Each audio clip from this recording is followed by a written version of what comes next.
Initially, I thought they may ask me to do analysis of current knowledge gap, but I thought he would not think that I am a visionary who can see the knowledge gap. But in my simple mind, actually, I can only see real gaps. The gaps like in the forest, like this gap. And this is what I've been seeing all the time since Boreas. If you look at these fisheye photographs, you see big gaps between tree crowns, but you also see small gaps within tree crowns. Actually, these gaps carry the information about canopy architecture, not only leaf area, but also crown area, branch area, all these. You can derive a lot of information, structural information from the gap distribution. And also gaps between stands, between sites we measured. And actually, all these can be done with remote sensing.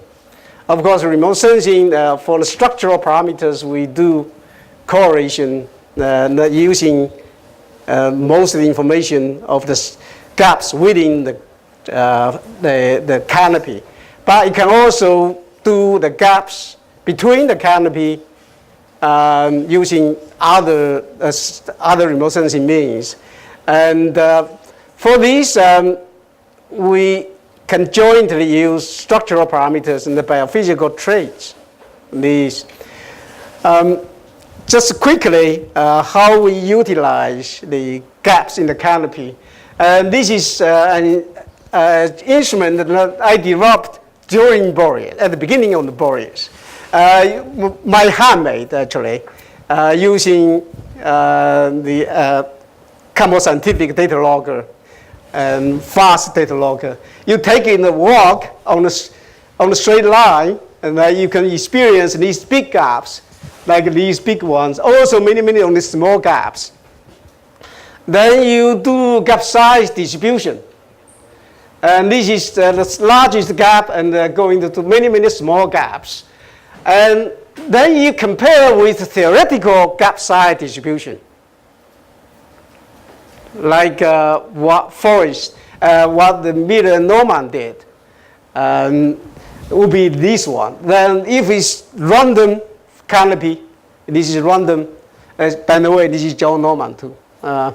Then you can see that this large gap should not exist if the canopy is random. And we do gap size removal, and then we get the real gaps, total gap fraction. If it's random, then we calculate something called clamping index.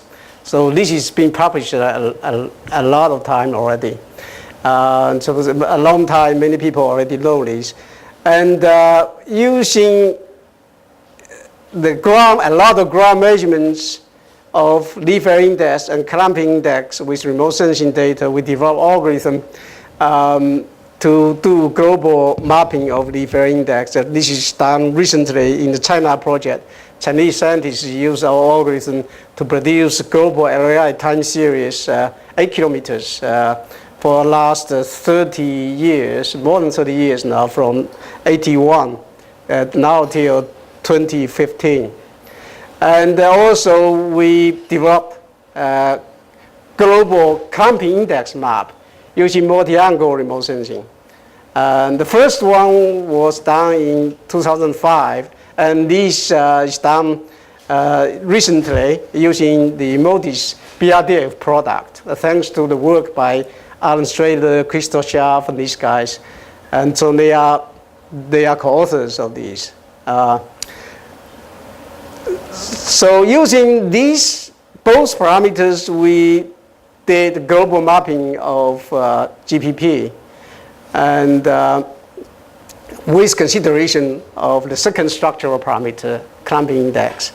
And then we go all the way to do net primary productivity, net ecosystem productivity, then compare these, do the global average, compare with Global Carbon Project office result about this, residual land sink is seen to follow quite well. And then one important thing, I think, we are pretty sure now, is that if we compare the modeled atmospheric CO2 concentration with measured one, we have to consider the CO2 fertilization effect. This is measured one without CO2 fertilization, then will be way higher. So if, at least by our model, CO2 fertilization as is defined by the Farquhar-Berry model is important. So far we have, the previous work only used structural parameters like leaf area index or clumping index in global terrestrial carbon cycle modeling. I do not recall really other parameters derived from remote sensing are used by any other models. Now the question is that can we do more with remote sensing data? And you see these important parameter in the Farquhar's model. This is the maximum carboxylation rate, VC max. This is the best data set so far from the globe. And if you look at any of these the Planck functional type, the standard deviation is almost half of the mean value for any one of them. For example, these evergreen conifer trees, and you have mean value 62 and the standard deviation of 25. This means it's only 67% of data fall in that range. So there's a large variability, but in your model, you only use the mean value. If you're lucky, you can use some nitrogen to do correlation too, can refine it. But now we try to get at these parameters spatially, temporally, using remote sensing data in three pathways. One is to use leaf chlorophyll content. The other is using PRI. The third is using fluorescence. Actually, all these three has been tried. And the third one is been tried by another group. But we done this one and that one. Perhaps I only have time to do the pathway one quickly, going through this. Recently, we did some measurements in Borden site. It was Rough Stepler's site, and it runs for more than 15 years now. And we took over the operation of it for the last several years, and we added some measurements to it. And we measure leaf chlorophyll content and also VC max, and trying to do the correlation. What we found is that the correlation between VC max and the chlorophyll is better than VC max and nitrogen, considerably better. And the seasonal causes of leaf area index and the chlorophyll are quite different. Leaf area grow very fast within 2 weeks, got to the maximum, stays about the same. But chlorophyll content creep up slowly, almost 1 month later. And this has a tremendous influence on the fluxes that was measured. If you compare the fluxes with chlorophyll content, leaf area, or the product of these two, this is best correlated. That indicates the importance of the leaf chlorophyll content. And this is just a correlation, but if we change the VC max according to chlorophyll, we can do far better job than just using LAI, like what we did previously. And for the chlorophyll work, we actually have worked on this for quite some time through collaboration with a number of individuals, in particular John Miller, he's here. He operated Cassie imager, and here is a kind of very sophisticated way of changing the angle, multi-angle measurements of the Cassie by hand. And we did a lot of field work. Here is just a summary of one set of results. The leaf level chlorophyll content derived from canopy level Cassie measurements, and compared with the ground measured in the lab. And then later we also use Maris and Lancet data for other sites for deriving leaf level chlorophyll content, and also the crop sites through collaboration with Agriculture Canada.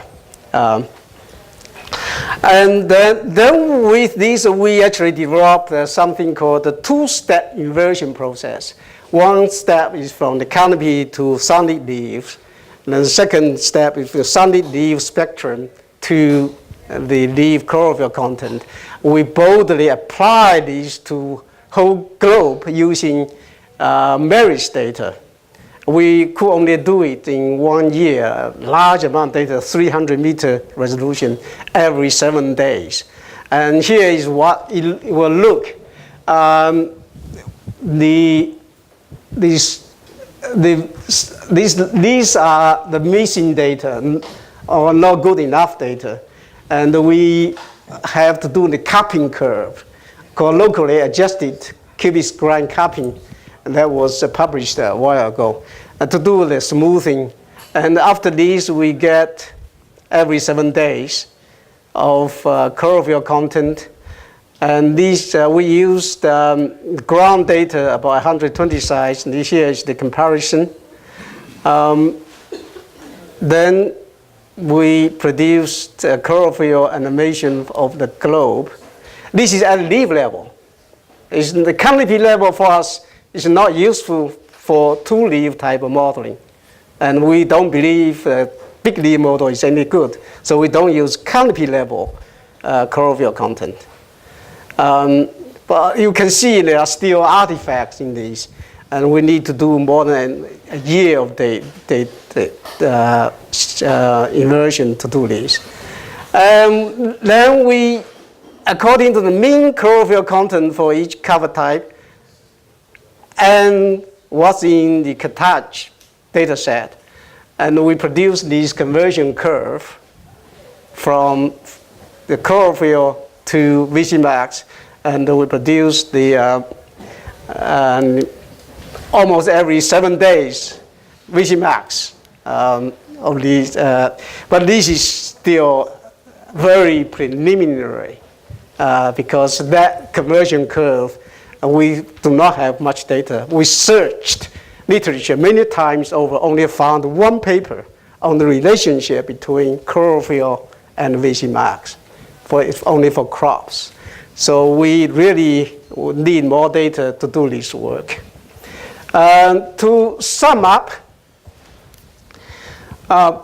the flux towers are solid anchors for mapping regional carbon and other fluxes, and we first have to validate our model at these tower sites. Then remote sensing can help to fill in the gaps.